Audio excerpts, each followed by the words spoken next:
ควรพูดแต่สิ่งที่ทำจงจำไว้ เพื่อไม่ให้ใครว่าด่าทีหลัง อันคำพูดของเราเฝ้าระวัง เขาจะชังอย่าพลั้งใจในจำนั้น สิ่งที่ทำไม่ได้ไม่ควรพูด ปิดซิปรูปพูดแต่สิ่งที่สร้างสรรค์ อันวาทะมนุษย์สุดสำคัญ จะไหวหวั่นเพราะวาจาอย่าลืมตน ขอถวายความนอบน้อมแด่พระรัตนตรัยมีพระพุทธเจ้าเป็นต้น ขอถวายความเคารพพระมหาเถระพระเถรานุเถระเจ้าคณะพระสังฆาธิการทั่วโลก มีพระเดชพระคุณพระธรรมเสนาบดีเจ้าคณะภาค7วัดพระธาตุดอยสุเทพ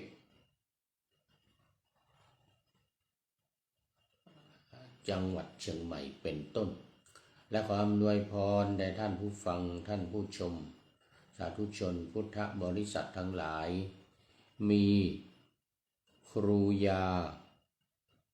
กศนเป็นต้น วันนี้รายการพระไตรปิฎกลอยฟ้าก็ลอยมาจากวัดดอยสัพพันยูตำบลดอนเปาอำเภอแม่วางจังหวัดเชียงใหม่ แล้วก็โมทนากับครูยากศนเหลืองเป็นพระหรือเปล่า ถ้าเป็นพระก็ขออภัยด้วยนะครับครูยานี่นะกศนการศึกษานอกโรงเรียนยังไม่แน่ใจ เดี๋ยวก่อนต้องไปดูโปรไฟล์ก่อนเนอะ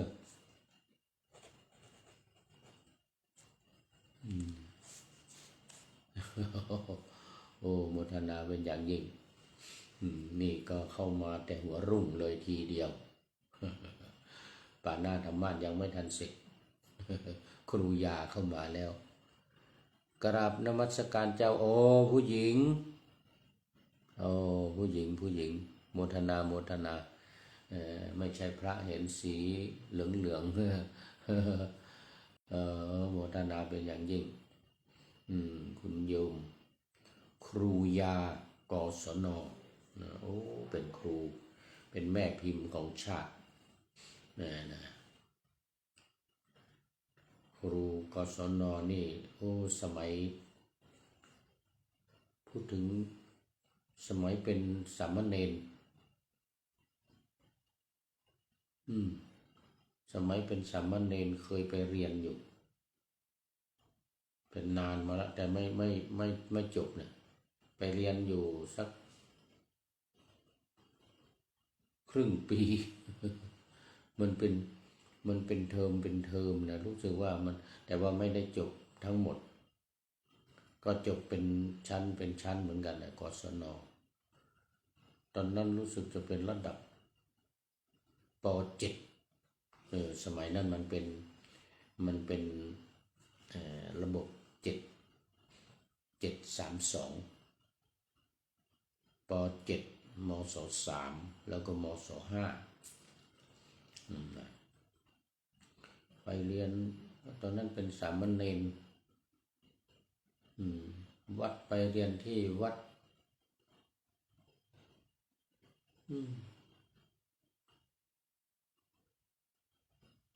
ดศรีบุญเรืองไปเรียนวัดศรีบุญเรืองตอนนั้นท่านอาจารย์หลวงพ่อ หลวงพ่อพระครู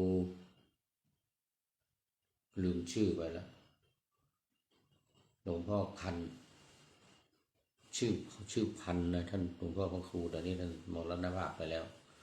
ตอนนั้นท่านเปิดโรงเรียนกศนใหม่ๆก็เลยไปเรียนอยู่รู้สึกจะ2 เทอมนะไปเรียนอยู่2 เทอมป.7ระดับของเขาเป็นเขาเรียกว่าระดับนั่นระดับนี้อะไรเนี่ยนะ ลืมไปละระดับประถมมันเป็นระดับประถมระดับมัธยมผมก็มีระดับประถมแล้วก็มาป.7นะแล้วก็มศ.3ระดับมศ.3นี่แหละมีระดับนี่มีระดับประถมเดี๋ยวดูก่อนนี่ระดับประถมม.ต้นม.ปลายถูกต้องแล้วก็ไปเรียนม.ต้นอยู่แต่ไม่ทันจบแล้วก็เข้าไปกรุงเทพก็ไปเรียนเขาเรียกว่าบาลีอบรมระดับม.ต้นนี่แหละระดับม.3นะระดับม.3มศ.3ไปเรียนระดับมศ.3จากมศ.3ก็ไปเข้าโรงเรียนเตรียมมศ.4มศ.5นี่นะโรงเรียนเตรียม2 ปีแต่ว่าอบรมที่วัดสะเกษเป็นอันเดียวกันกับม.ต้นนี่แหละม.ต้นเป็นอันเดียวกับม.ต้นพอเขาเรียนม.ต้นได้สักเทอมหนึ่งเสร็จแล้วก็ไปกรุงเทพ ไปเรียนวัดศรีบุญเรืองเนี่ยศรีบุญเรืองตำบลนี่แหละ ลืมไปแล้วเนี่ย อำเภอเมืองนี่แหละวัดศรีบุญเรืองหลวงพ่อพันธุ์ท่านพระครูลืมชื่อไปตอนนั้นท่านเป็นเจ้าคณะตำบลอะไรก็ลืมไปอีกแล้ว มันลืมดีจังเลยนะแล้วก็ประถมม.ต้นม.ปลายถูกต้องประถมนี่ผ่านละก็ระดับป.7เลยนะสมัยนั้นมันเป็นป.7มศ.3มศ.5ม.ต้นนี่ก็จะเป็นมศ.1มศ.2มศ.3แต่ก็จะเรียนแค่3 เทอมปีครึ่งมต้น3 ปีก็จะเรียนปีครึ่งแต่ว่าผู้พูดนี่ไปเรียนแค่เทอมเดียวก็เท่ากับน่าจะเท่ากับปีหนึ่งเลยมั้ง แล้วม.ปลายนี่ปัจจุบันม.ปลายม.4ม.5ม.6ม.1ม.2ม.3แต่ว่าไม่ว่าจะเป็นระดับไหนขอไปไม่ว่าจะเป็นระบบไหนสมัยเป็นเด็กยังก่อนบวชเนี่ยก็อยู่ระบบ4-6-2ป.4 ม.6แล้วก็ม.8สมัยนั้นเป็นรุ่นสุดท้ายของม.4 ป.4 ม.6 ม.8 แล้วก็4-6-2แล้วต่อจากนั้นมาเนี่ยต่อจากนั้นพอบวชปุ๊บนะก็เป็นรุ่นสุดท้ายจบป.4 เขาให้ออกได้แล้วต่อจากนี้มาไม่ได้แล้วจะเป็นต้องไปออกป.7แล้วก็มศ.3แล้วมศ.5ในช่วงนี้ก็เลยไปเรียนระดับ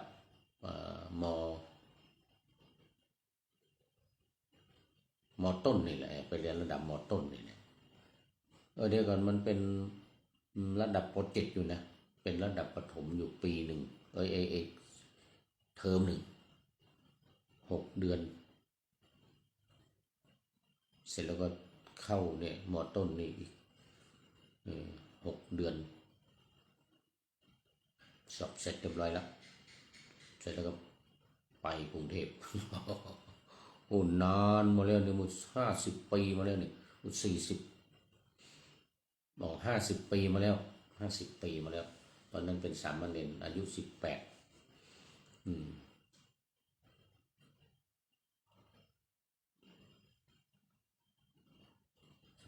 18นี่แหละ18 19เลย19นะครับเอาละตอนนี้ก็เข้ามาโอ้ดีใจมากคุณโยมคุณครูยากศนต่อไปก็เป็น FC เป็น FC เดี๋ยวต่อไปจะได้เป็น FC ตัวจริงนะเอามาสู่เนื้อหาสาระโอ้วันนี้เดี๋ยวโมทนาก่อนวันนี้ขอโมทนากับเจ้าภาพถวายภัตตาหารเพลที่วัดดอยสัพพันยูตอนนี้อบรมบาลีก่อนสอบอบรมบาลีก่อนสอบวันนี้มีเจ้าภาพพระเดชพระคุณหลวงพ่อท่านพระครูสุจิตตานุรักษ์หลวงพ่อเจ้าคณะอำเภอฝางพร้อมด้วยคณะสงฆ์อำเภอฝางทุกวัดคณะสัตยาติโยมจากอำเภอฝางในนามของคณะสงฆ์อำเภอฝางหลวงพ่อเจ้าคณะอำเภอฝางหลวงพ่อพระครูสุจิตตานุรักษ์วัดพระพุทธบาทอุดมวัดพระพุทธบาทอุดมตำบลเวียงอำเภอฝางจังหวัดเชียงใหม่หลวงพ่อเป็นเจ้าคณะอำเภอฝางเสร็จแล้วก็พระเดชพระคุณหลวงพ่อพระครูวิธานธรรมโสพลหลวงพ่อเจ้าคณะอำเภอแม่อายวันนี้2 อำเภอเจ้าคณะอำเภอแม่อายในนามของคณะสงฆ์อำเภอแม่อายทุกวัดทุกตำบลทุกวัดคณะสัตยาติโยมคณะสัตยาติโยมทุกคนในอำเภอแม่อายวันนี้หลวงพ่อมาเองเลยหลวงพ่อพระครูสุจิตตาอนุรักษ์แล้วก็หลวงพ่อพระครูวิธานธรรมโสพลมาเองเลยกับขอบพระคุณเป็นอย่างยิ่งพร้อมกับส้มวันนี้มีส้มจากแม่อายมีส้มจากอำเภอแม่อายและส้มจากอำเภอฝางด้วยจากพระเดชพระคุณหลวงพ่อพระราชกิตติสุนทรหลวงพ่อที่ปรึกษาเจ้าคณะภาค7เจ้าอาวาสวัดเวียงนางคำเอ้ยนี่เป็นลูกสาวของพญาฝางสมัยนั้นนะลูกสาวคนโตพญาฝางเนี่ยนะสร้างเวียงอยู่เวียงเนี่ยเวียงนางคำเอ้ยนี่นะเป็นคนโตเป็นลูกสาวคนโตของพญาฝางสมัยโน้นนานมาแล้วโน่นในสมัยพระนางสามผิวนู่นน่ะพระนางสามผิวนู่นน่ะ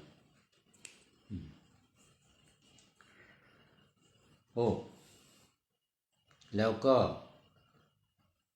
คุณโยมเปรมใจบัวใสนี่คุณโยมเปรมใจบัวใสอำเภอสันป่าตองอำเภอสันป่าตองนี้พร้อมกับคณะญาติธรรม6-7 คนมาแบบนำเอาก๋วยเตี๋ยวมา350 ถ้วยคุณโยมครูยากศนบอกว่าอนุโมทนาสาธุบุญนะเจ้าภาพถวายเพลลูกพระลูกเนนดอยสัพพันยู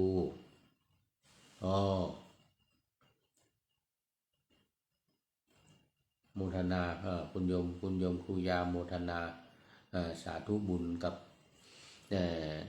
พระทหารเพลของพระเดชพระคุณหลวงพ่อพระครูสุจิตตานุรักษ์พระครูวิธานธรรมโสพลแล้วก็คุณโยมเปรมบัวใสก๋วยเตี๋ยวอีก350 ถ้วยพร้อมกับท่านพระครู มาร่วมด้วยร่วมกับคุณโยมบัวใสคุณโยมเปรมใจเนื่องในวันคล้ายวันเกิดของคุณโยมเปรมใจด้วยโอ้ขออนุโมทนามีความสุขสันต์วันเกิดแล้วก็มีอายุมั่นขวัญยืนมีความสุขตลอดปีในวันนี้มีท่านพระครูวิวิตรประชานุกูลเจ้าอาวาสวัดหัวรินพร้อมญาติโยมวัดหัวรินมาร่วมเป็นเจ้าภาพร่วมกับคุณโยมเปรมใจและคณะคุณโยมเปรมใจและคณะอันนี้ก็ท่านพระครูวิวิตรประชานุกูลนี่เป็นผู้ทำก๋วยเตี๋ยวเนี่ยนะคือญาติโยมวัดหัวรินเนี่ยนะอำเภอสันป่าตองเนี่ยเป็นร่วมเป็นเจ้าภาพแล้วก็เป็นผู้ทำด้วยแล้วนี่ก็ขอโมทนาขอบคุณหลวงพ่อพระครูวิวิตรประชานุกูลนะแล้วก็ท่านแล้วก็คุณโยมเปรมใจบัวใสไปณที่นี้ด้วย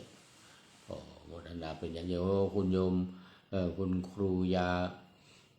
อนุโมทนาสาธุบุญมาด้วยโมทนาเป็นอย่างยิ่ง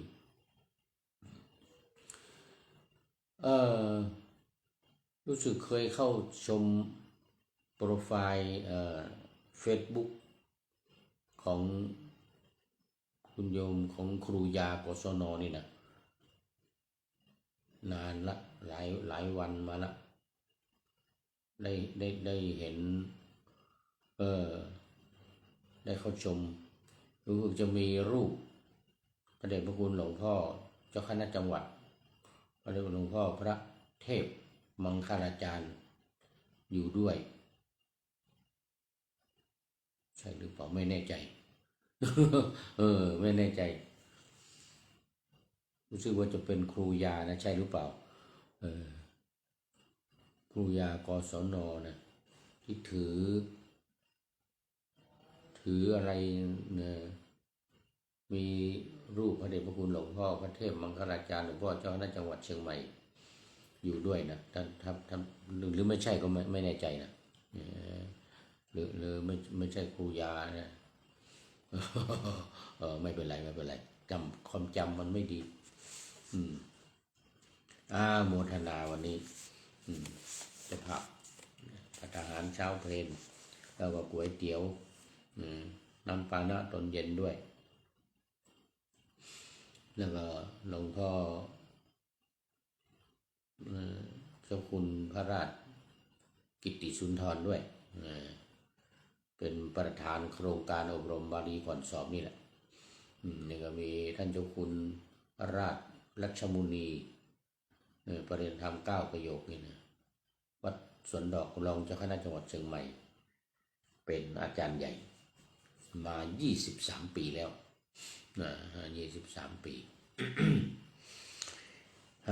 แล้วตอนนี้ก็เข้ามาสู่เนื้อหาสาระของธรรมะกันละวันนี้เดี๋ยวจะหมดเวลาอีกแล้วเดี๋ยวจะหมดเวลา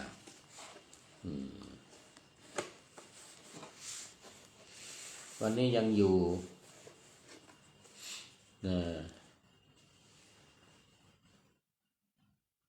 พระไตรปิฎกเล่มเดิมเล่มที่25ขุททกนิกายเล่มแรกของขุททกนิกายนะในจำนวน5นิกายเล่มที่25 ถึง 33นี่เป็นขุททกนิกายแล้วก็เล่มที่1นะเดี๋ยวก่อน1 ถึง 9 ถึง1 ถึง 8เป็นพระวินัย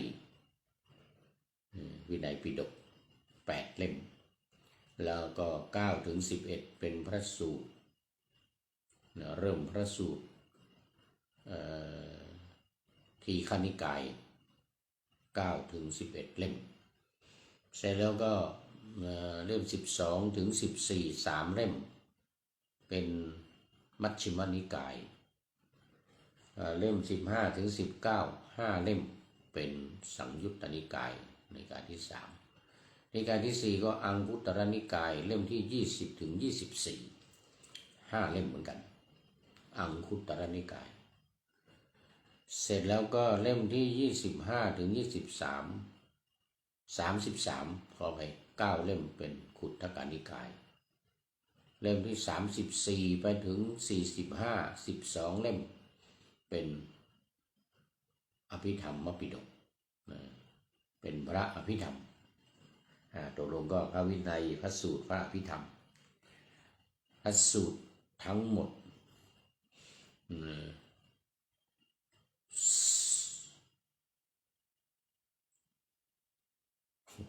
ลืมไปเลยตั้งแต่เริ่มที่9นะเริ่มที่9ถึง33นะ25 เล่มรู้สึกจะใช่สมองไม่ค่อยดี25 เล่มพระสูตรนะพระวินัย8 เล่ม1 ถึง 8พระสูตร25 เล่ม9 ถึง 33พระอภิธรรม12 เล่ม34 ถึง 45รวมทั้งหมดก็45 เล่มแต่วันนี้อยู่ในเล่มที่25พระอัตถกถาพระวินัยอัตถกถาพระวินัยจากหนังสือเล่มที่3ตติยสมันตปาสาธิกาอัตถกถาพระวินัยนี่นะมันมี3 เล่ม4เลยมีจตุถะไม่มีแล้วแต่แล้วก็อันนี้เป็นหลักสูตรปริญญาธรรม6 ประโยคเล่มที่3ตติยสมันตปาสาธิกาส่วนเล่มที่1ที่2ปฐมะปฐมะและทุติยสมันตปาสาธิกานี่นะเป็นหลักสูตรของปริญญาธรรม7 ประโยค1 2ก็ว่าด้วยเรื่องของวินัยเป็นอัตถกถาของวินัย1 ถึง 8 เล่มวินัย1 ถึง 8 เล่มก็จะเป็นอัตถกถาเป็น dictionary จัดท่านเจ้าพระคุณสมเด็จพระโฆษาจารย์หลวงพ่อประยุทธ์โตบอกว่าตอนนี้มันเป็น dictionary ของพระไตรปิฎกอัตถกถานี่นะเหมือนกับว่าเป็นพจนานุกรมอธิบายธรรมอธิบายศัพท์อธิบายธรรมของพระไตรปิฎกตอนนี้ขอต้อนรับเนนน้อยสังเหลือเนนน้อยสังเหลือวัดป่าแดงมหาวิหารนี่ก็ FC ตัวจริงไม่เข้ามาทุกวันแต่มันไม่ทุกรายการนะไม่ทุกรายการแต่ว่ามาทุกวันเนนน้อยสังเหลือฝากความมาคิดถึงไปหาพระเดชพระคุณหลวงพ่อพระครูปริยัติยาภรณ์เจ้าคณะตำบลสุเทพเขต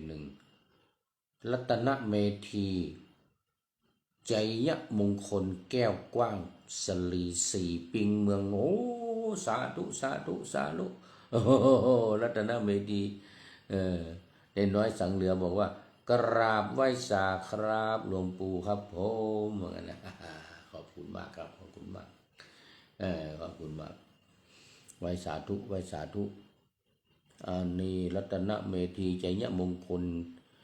แก้วกว้างสลี4ปิงเมืองวัด4ปิงเมืองสาธุครับผมขอบคุณมากรัตนเมธีใจยะวัดป่าแดงหนาวมากครับหนาวเหมือนกันนี่วัดดอยสัพพัญญูก็หนาว4 วันมาแล้วที่หนาวมานี่นะ4 วันมาเนี่ยก่อนหน้านั้นยังไม่หนาวนี่หนาวมา4 วัน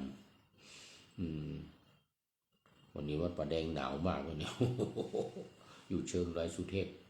ใกล้วัดอุโมงค์หนาวอยู่ในวัดฝายหินอีกวัดหนึ่งอยู่ติดกับวัดป่าแดงนี่นะวัดฝายหินวัดป่าแดงวัดอุโมงค์โป่งน้อยแล้วก็วัดหลวงพ่อนั่นอีกวัดหนึ่งลืมไปแล้วเนี่ยสายนี้นะโป่งน้อยป่าแดงลำเปิงวัดลำเปิงแล้วต่อจากวัดโป่งน้อยไปมีอีกวัดหนึ่งหนาวเหมือนกันในอยู่ในร่องไอน้ำความหนาวจะไหลมาเทมาอยู่ตรงนี้เนี่ยละขอบคุณมาก มาวันนี้อัตถกถาพระวินัยในพระไตรปิฎกเล่มที่25พุทธกนิกายเล่มแรกนะเล่มแรกเอาละมาถึงตอนนี้เมื่อวานนี้เล่าถึงเรื่องของภิกษุณีตัวฉัพพคี6รูปแก๊งภิกษุณี6รูปผู้ก่อกำเนิดวินัยสิกขาบททั้งหลาย311ข้อที่มาในปาฏิโมกข์นะที่มานอกอีกมากมายที่มานอกปาฏิโมกข์อีกที่มาในปาฏิโมกข์ที่เราสวดกันนะภิกษุณีถ้าภิกษุณีลงอุโบสถนี่ก็จะสวดปาฏิโมกข์311ข้อ311ข้อแต่ของพระภิกษุเราที่สวดกันมาในปาฏิโมกข์สวดปาฏิโมกข์กันนี่ก็227นะของภิกษุณีมากกว่าบวชทีหลังดังกว่า มีวินัยมากกว่าทำความผิดมากกว่าเรียกว่าฉัพพคีของภิกษุ6รูปที่วัดเชตวันนี้ก็มีชื่อเสียงโด่งดังนะในการเป็นอาทิกรรมิกะก่อคดีอยู่เรื่อยแล้วเนี่ยไอ้ที่ยังไม่ได้บัญญัตินี่นะก็บางทีทำเสร็จแล้วก็ไปแจ้งเองไปกราบทูลถามพระพุทธเจ้าเนี่ยทำแบบนี้ดีไหมอย่างเงี้ย ผิดไหมดีไหมอะไรอย่างเงี้ยนะพระพุทธเจ้าก็ถ้าไม่ดีไม่ถูกต้องก็โมฆะบุรุษและฉัพพคีผู้หญิงฉัพพคีภิกษุณีมาก็โมฆะสตรี โมฆะสตรีหรือโมฆะอิทธิเนี่ยผู้หญิงเขาเรียกโมฆะคือว่างเปล่าไม่มีอะไรไม่มีแก่นสาร6รูปของภิกษุณีภิกษุก็เหมือนกันโมฆะบุรุษพระพุทธเจ้าว่าแรงที่สุดก็แค่นี้โมฆะบุรุษนี่นะใครโดนโมฆะบุรุษนี่ก็สุดยอดละ โมฆะบุรุษโมฆะสตรีนี่ผู้หญิงก็โมฆะสตรีนี่ก็มาเล่ามาเมื่อวานนี้ก็มาถึงตอนที่ว่าเรื่องบริขารนะเรื่องบริขารโอ้เดี๋ยวมานี่แล้ว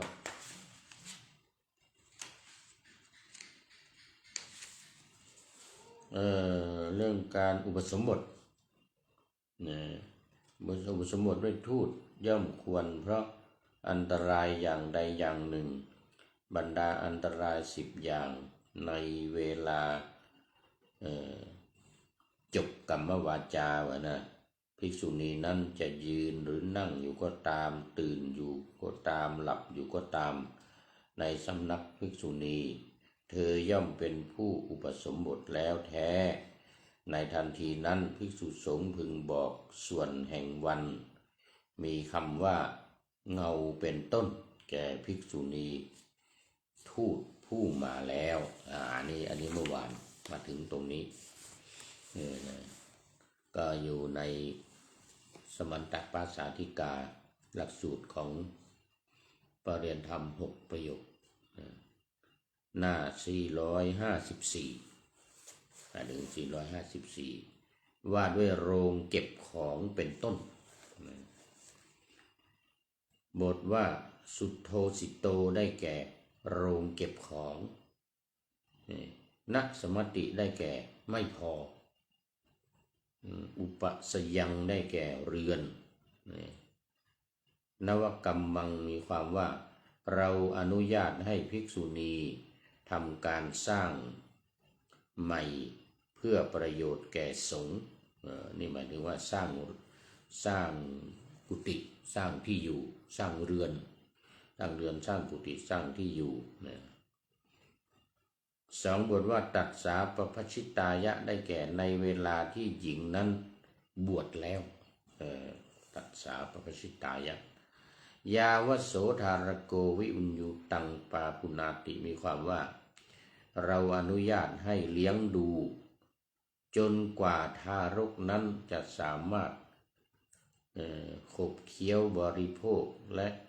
อาบได้ตามธรรมดาของตนอันนี้เป็นเรื่องของภิกษุณีที่มีลูก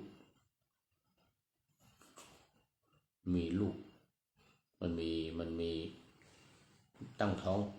ภิกษุณีตั้งท้องพอเวลาตั้งท้องนี่ก็เนี่ยแสดงว่าทำความผิดต้องมีการสอบสวนนับวันดูสมมติว่าตั้งท้องมาได้กี่เดือนแล้วก็นับวันดูเพราะว่าบางคนท้องก่อนที่จะมาบวชท้องก่อนที่จะมาบวชแต่ว่าบางคนก็มาท้องตอนบวชแล้วหลังจากบวชแล้วนี่แหละทำความผิดพลาดเผลอไปบางทีก็กับคฤหัสถ์แต่บางทีก็กับพระกับเนรเนี่ยที่พระพุทธเจ้าไม่อยากจะให้บวชเพราะว่าเข้ามาแล้วก็เป็นมลทินทำให้พระเนรนี่เสียไปด้วยนี่นะก็จะมีนางภิกษุณีเดี๋ยวกับนางวิสาขาแล้วก็มีใครๆอีกภิกษุณีร่วมด้วยนับวันต้องนับถอยหลังไปดูว่าถ้าภิกษุณีตั้งครรภ์เนี่ยต้องนับถอยหลังไปดูว่า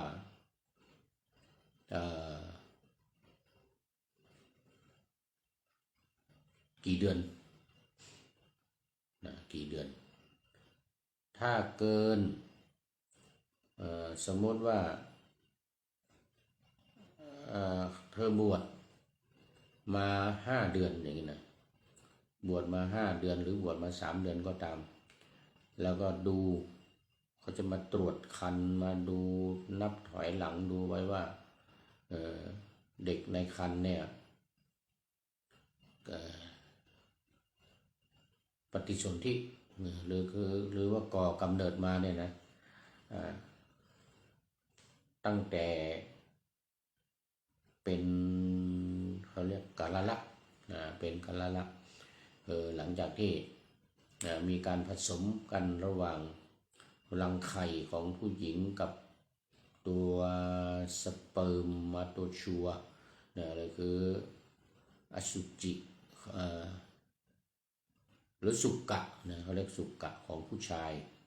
ที่ผสมกันแล้วก็จะเป็นก้อนเนื้อแล้วก็จะมีวิญญาณเข้ามาปฏิสนธิวิญญาณของคนเราเนี่ยจิตดวงจิตเข้ามาปฏิสนธิก็จะนับตั้งแต่กาลละก่อเกิดขึ้นในครรภ์ของผู้หญิงนะของภิกษุณีรูปนั้นพ พระภิกษุณีรูปนั้น ถ้าหากว่าเกิน5 เดือน สมมติว่าบวชมา5 เดือนนะโอ้นี่มันตั้งมาแล้ว6 เดือนนี่7 เดือนแล้วนี่แสดงว่าก่อนบวชแสดงว่าตั้งท้องมาก่อนบวชไม่มีความผิดแล้วก็ต้องปล่อยให้ลูกเนี่ยโตครบ9 เดือน 10 เดือนแล้วก็ให้คลอดออกมาเนี่ยเรื่องมันก็จะถึงพระพุทธเจ้าจะทรงอนุญาตว่าให้เลี้ยงดูก่อนนะให้เลี้ยงดูจนกว่าจะเติบโตจนกว่าจะเติบโตขึ้นมาแล้วก็ให้บวชเป็นถ้าเป็นผู้ชายนี่นะก็ให้บวชเป็นสามเณรถ้าเป็นผู้หญิงก็ต้องเอาให้ญาติโยมให้คนอื่นเอาไปเลี้ยงเป็นลูกเป็นบุตรบุญธรรมถ้าภิกษุณีนั้นยังรักที่จะบวชอยู่ต่อไปแต่ว่าต้องให้คลอดออกมาก่อนไปทำแท้งไม่ได้นะห้ามนะห้ามไปทำแท้งไม่ได้ต้องปล่อยให้โตขึ้นแล้วก็คลอดออกมาแต่ในกรณีที่ว่า บวชมาแล้ว5 เดือนแต่ปรากฏว่ามาตรวจดูครรภ์ตัวเด็กในท้องนั้นมันไม่ถึง5 เดือนสมมติอาจจะไปสัก4 เดือนหรือ3 เดือนอย่างนี้ผิดต้องให้สึกไปเป็นอาบัติปาราชิกต้องให้สึกไปอย่างนี้นะอันนี้สาเหตุในเรื่องนี้มันเป็นมาอย่างนี้นี่เรื่องเป็นมาอย่างนี้ทารกนั้นสามารถเดี๋ยวก่อนจนกว่าต้องให้เลี้ยงดูให้คลอดออกมาแล้วเลี้ยงดูจนสามารถขบเคี้ยวบริโภคและอาบน้ำอะไรได้ด้วยตนเองตามธรรมดาของคนแล้วจึงยักย้ายถ่ายเทพลิกแปลงต้องขอให้เหมือนกับมีคนหนึ่งเดี๋ยวลืมชื่อไปรู้สึกจะเป็นกัสสปะนะลืมชื่อไปอยู่ในที่แม่ของเขามาบวชมีสามีแล้วก็ขออนุญาตสามีมาบวชเสร็จแล้วพอมาบวชแล้วเนี่ยท้องโตขึ้นท้องโตขึ้นก็มีการสอบสวนอย่างว่าเนี่ยก็ลืมชื่อไปปรากฏว่าคลอดออกมาแล้วเป็นผู้ชายเป็นเด็กผู้ชายเสร็จแล้วพระเจ้าประเสนที่โกศลมาเสด็จมาแล้วก็ได้ยินเสียงร้องก็มาถามดูก็ปรากฏว่าเป็นลูกของภิกษุณีเจ้าประเสนที่โกศลก็เอาไปเลี้ยงเป็นลูกอยู่ในพระราชวังแต่ว่าพอโตขึ้นมาอายุ7 ขวบปรากฏว่ามาขอบวชแล้วก็ได้บรรลุเป็นอรหันต์ด้วยนะมันมีเรื่องมารดาของสามเณรเนี่ยอันนี้ก็อยู่ในนี่แหละในเดี๋ยวถ้ามันถึงอยู่ในคุถกนิกายนี่แหละเป็นอัตถกถาธรรมอัตถกถาธรรมแต่ว่าไอ้ตรงนี้เป็นอัตถกถาพระวินัยพูดถึงเรื่องของพระวินัยมีอยู่เรื่องที่ว่ามีการสอบสวนแล้วปรากฏว่าตั้งท้องก่อนเข้ามาบวช อันนี้ในกรณีที่ตั้งท้องก่อนเข้ามาบวชเนี่ยสองบทว่าทเปตวาสาคารังได้แก่ เว้นเพียงห้องเรือนที่เป็นสหสัยยะพระผู้มีพระภาคทรงแสดงว่าภิกษุณีผู้เป็นเพื่อนพึงปฏิบัติในทารกนั้นเหมือนที่ปฏิบัติในบุรุษอื่นภิกษุณีผู้เป็นมารดาย่อมให้เพื่อยังทารกนั้นให้อาบให้ดื่มและให้บริโภคเพื่อแต่งตัวทารกและให้เพื่อนให้เพื่อนนอนกกทารกนั้นไว้ที่อกเลยทีเดียวโอ้นี่มีรายละเอียดในวันการว่าลูก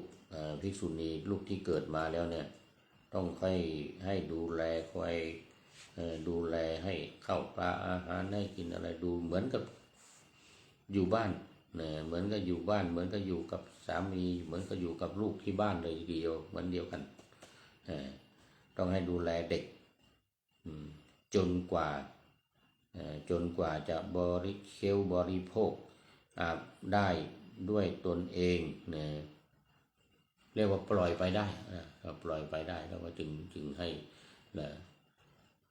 พ้นจากความดูแลของภิกษุณียกเว้นว่ามีคนมารับไปตอนที่ยังไม่เนี่ยยังเป็นเด็กเหมือนกับสามเณรที่ว่าเมื่อกี้เนี่ยลูกชายของแม่ภิกษุณีที่ว่าเมื่อกี้เนี่ย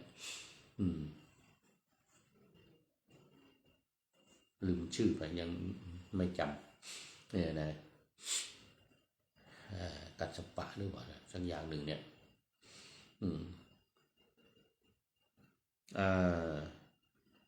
แต่ในกรณีนี้ไม่มีใครมารับไปเลี้ยงไม่มีใครมารับไปเลี้ยงก็ให้ดูแลไปให้ภิกษุณีดูแลไปลูกของตนตั้งท้องมาก่อนบวช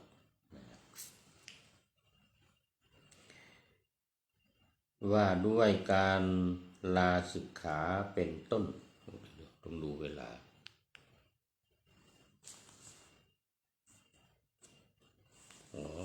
ยังพอมีอยู่มาในหน้าที่454ด้วยคำว่ายะเทวสา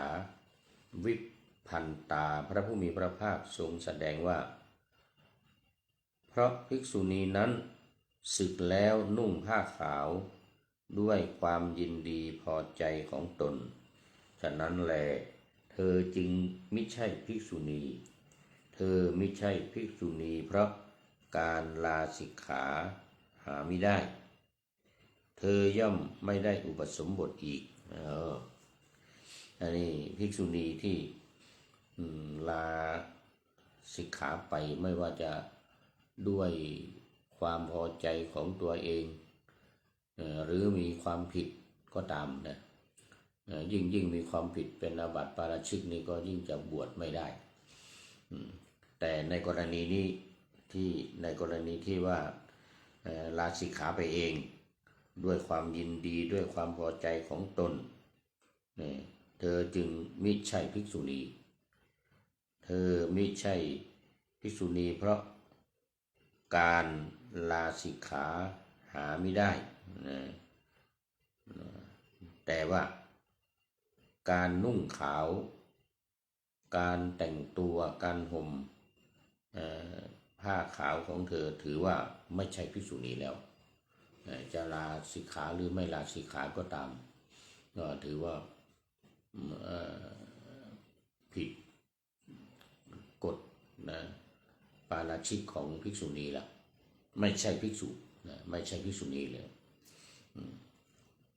กรณีห่มผ้าสีอื่นเนี่ยสีขาวสีเขียวอย่างเมื่อวานนี้มีเอาผ้าสีเขียวมานุ่งเลยเนี่ยถือว่าพ้นจากความเป็นภิกษุณีไป โดยปริยายโดยปริยายยกเว้นรูปแรกรูปที่ทำผิดอย่างฉัพพคี6 รูปภิกษุณีฉัพพคี6 รูปเนี่ยที่เมื่อวานนี้ที่เอาผ้าสีเขียวมานุ่งเป็นจีวรจนต้องบัญญัติไม่ให้นุ่งผ้าสีเขียวเป็นจีวรเนี่ยแต่เป็นรูปแรกอยู่ในฉัพพคีเนี่ยฉัพพคี6 รูปนี่นะก็ไม่มีความผิดแต่ถ้ารูปต่อไปเอามานุ่งถือว่ามีความผิดเพราะบัญญัติสิกขาบทแล้วนี่กรณีภิกษุณีที่นุ่งห่มผ้าด้วยตนเองด้วยความสมัครใจนะออกไปถือว่าไม่เป็นภิกษุแล้วถือว่าเป็นไม่ถือว่าเป็นภิกษุณีแล้วแม้ว่าจะไม่กล่าวคำลาสิกขาก็ตามก็ถือว่าพ้นจากความเป็นภิกษุณีไปข้อว่าสาอาคตานะอุปสัมปทายตัพพามีความว่าก็ภิกษุณีนั้นอันสงฆ์ไม่พึงให้อุปสมบทอย่างเดียวเท่านั้นหาไม่ได้เธอย่อมไม่ได้แม้ซึ่งบรรพชาบรรพชาเป็นสามเณรก็ไม่ได้ฝ่ายนางผู้นุ่งขาวสึกไปย่อมได้เพียงบรรพชาผู้นุ่งขาวสึกไปอันนี้หมายถึงสึกตามระบบนะตามระบบหมายถึงว่าไม่ได้ทำผิดอย่างเมื่อกี้เนี่ยไม่ได้เอามานุ่งแล้วก็ถือว่าไม่ใช่ภิกษุณีแต่กรณีนี้ลาสิกขาไปอย่างถูกต้องกล่าวคำลาสิกขาสิกขังปัจจคามินี่นะขีหิติมังสังโฆทาเลตุหรือสัมมเนโรติมังสัมมเนรีติมังสังโฆทาเลตุอะไรเนี่ยจงจำข้าพเจ้าว่าเป็นคฤหัสถ์หรือจงจำข้าพเจ้าว่าเป็นภิกษุณีสามเณรีอย่างนี้นะอย่างนี้ถือว่าพ้นจากความเป็นภิกษุแต่ว่าจะกลับมาบรรพชาเป็นสามเณรยังได้อยู่นะมาบวชใหม่มาบรรพชาใหม่เป็นสามเณรแต่ไม่ได้อุปสมบทนี้ไม่ได้นะไม่ให้อุปสมบทในบทว่าอภิวาทนังเป็นอาทิมีความว่าบุรุษทั้งหลายเมื่อจะนวดเท้าย่อมไหว้ย่อมโปรงผมย่อมตัดเล็บย่อมทำการรักษาแผลภิกษุณีทั้งหลายรังเกียจการนั้นทั้งหมดจึงไม่ยินดีนะอันนี้กรณีผู้ชายกรณีผู้ชายที่มันเคยมีเรื่องที่ต้องบัญญัติสิกขาบทห้ามไม่ให้ผู้ชายมานวดมาโปรงผมให้หรือว่ามาตัดเล็บให้หรือว่าทำการรักษาแผลให้ภิกษุณีจะให้แต่ก่อนหน้านั้นที่ไม่ผิดก็มีการทำอย่างนี้ได้โดยเฉพาะภิกษุณีฉัพพคี6 รูปเลยนะก็ให้ผู้ชายให้บุรุษมันนวดเท้าบางทีอาจจะเจ็บปวดหรือว่าเท้าแพลงหรือว่าจะเกิดอุบัติเหตุอะไรหรือไม่ก็เจ็บปวดเมื่อยล้าอะไรก็ให้มานวดเท้าอย่างนี้นะอย่างนี้เป็นต้นเลยนะมานวดเท้ามาตัดเล็บมาทำการรักษาแผลอย่างนี้พอบัญญัติสิกขาบทมาแล้วก็จึงห้ามถ้าไม่ยินดีให้เขาทำอันนั้นไม่ผิดในกรณีที่ว่าไม่มีความยินดีไม่ผิดแต่ว่าถ้ายินดีตั้งใจให้เขาทำให้เขามานวดแข้งนวดขาหรือให้เขามาปรงผมให้ตัดเล็บให้ทำการรักษาแผลอะไรให้เนี่ยถือว่าผิดวินัยในคำว่าอภิวาทนังเป็นต้นนั้นอาจารย์บางพวกกล่าวว่าถ้าว่า เป็นผู้อันราคะครอบงำแล้วเป็นผู้มีความกำหนัดกล้าข้างภิกษุณีฝ่ายเดียวหรือทั้งสองข้างเป็นอาบัติตามวัตถุแท้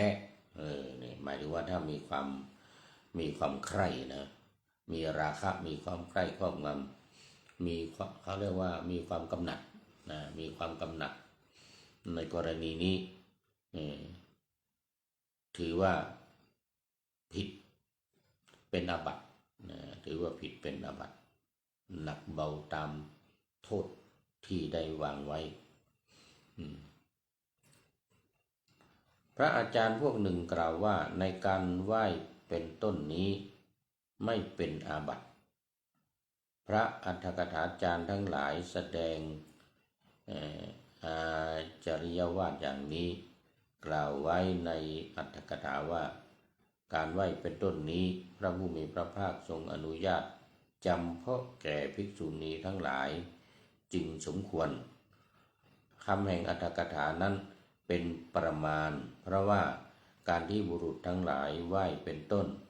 เป็นกิจสมควรโดยพระบาลีว่าภิกษุทั้งหลายเราอนุญาตให้ภิกษุณียินดีดังนี้แลคืออย่างนี้ทำไมว่าการไหว้ของคนอินเดียหรือการไหว้ในสมัยนั้นเนี่ยทำไมจึงว่าผิดเพราะว่าไปไหว้เนี่ยเขาจะเอามือไปถูกเท้าคือจะข้างเดียวหรือสองข้างก็ตามเลยนะไปไหว้เนี่ยนะก็มือไปถูกเท้าหรือถูกแข้งถูกขาถูกอะไรอย่างเงี้ยบางทีไม่ถึงก้มลงไปไม่ถึงเท้าก็เอามือไปแตะที่หัวเข่าหรือที่ขาอะไรอย่างเงี้ยแล้วก็มาใส่หน้าอกอย่างเงี้ยนะบางคนอินเดียจะทำการไหว้ทำอย่างนั้นเนี่ยคือไม่ใช่ยกมือไหว้อย่างเดียวยกเอาก็ไปแตะเท้าแตะหลังเท้าแตะหน้าแข้งหรือแตะขาแตะอย่างเงี้ยนะแต่เสร็จแล้วก็ประนามประนามนมัสเตไปแตะแล้วก็เอามาแตะหน้าอกแล้วก็แตะหน้าผากเอามือไปถูกหน้าอกเอามือไปถูกเท้าของภิกษุณีถูกเท้าถูกขาถูกแข้งอะไรก็ไม่รู้แล้วก็เอามาถูกหน้าอกของตัวเองแล้วก็ถูกหน้าผากอย่างนี้อันนี้เป็นวิธีกราบของคนอินเดีย เป็นอย่างนั้นหรือแม้ว่าเอาลงมือลงไปทั้งสองข้างนี้ก็ตามคือเอาไปถูกเลยไงเอาไปถูกเลยเนี่ยถูกเท้าถูกแข้งถูกขาถูกอะไรเงี้ยก็ถือว่าไปถูกต้องกายผู้หญิงไปถูกต้องกายภิกษุณีถือว่าผิดแต่ถ้ายกมือไหว้ธรรมดาอยู่ไกลอยู่ห่างไม่เป็นไรเพราะมันไม่ไปถูกใส่แข้งขาหรือถูกเนื้อถูกตัวของภิกษุณี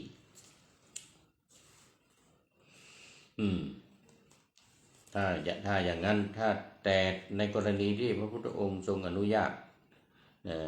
เพราะว่าการที่บุรุษทั้งหลายไหว้เป็นต้นเป็นกิจสมควรโดยบาลีว่าภิกษุทั้งหลายเราอนุญาตให้ภิกษุณียินดีในการไหว้นั้นในการทำสามีจิกรรมนั้นถ้าพระพุทธองค์ทรงอนุญาตอันนั้นถือว่าได้อาจจะเป็นความเห็นสมควรอย่างเช่นภิกษุณีที่เป็นอรหันต์ที่เป็นสำเร็จเป็นพระอรหันต์ตั้งแต่หรือไม่ก็ตั้งแต่อนาคามีขึ้นไปถึงอรหันต์อย่างเนี้ยคือจะไม่ยิน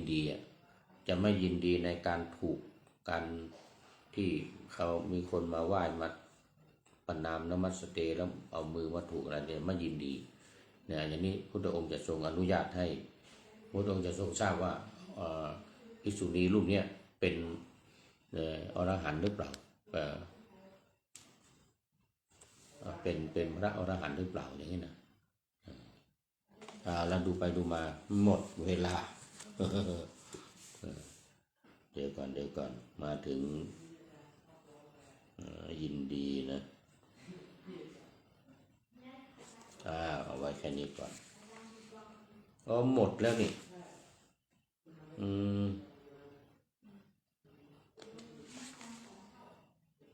ปรากฏทั้งปวง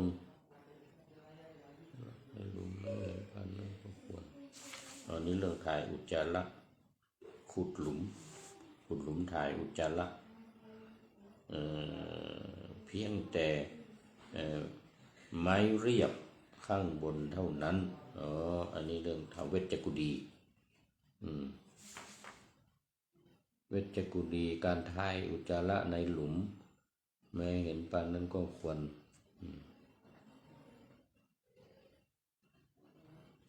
จบพอดีเลยวันนี้จบเอาแค่นี้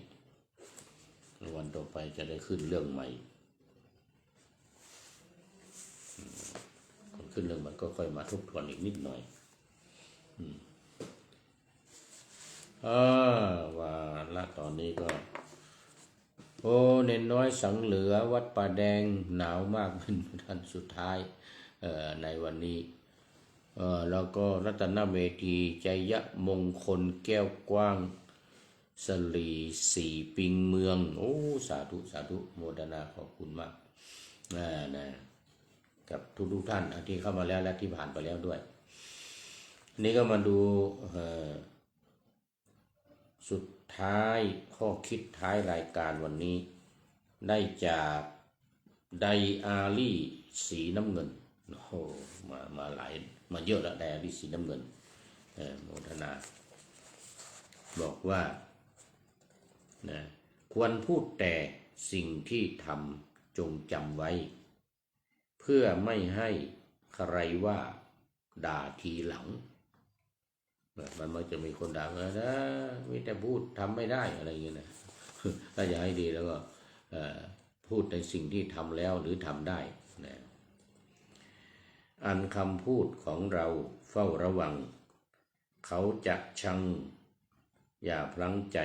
ในจำนันก็คือจำนันจาคือการพูดนะสิ่งที่ทำไม่ได้ไม่ควรพูดปิดซิปรูดพูดแต่สิ่งที่สร้างสรรค์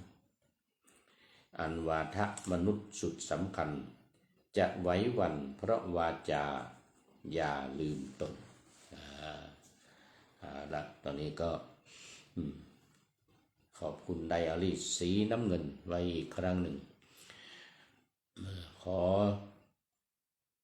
นำพระไตรปิฎกลอยฟ้าไป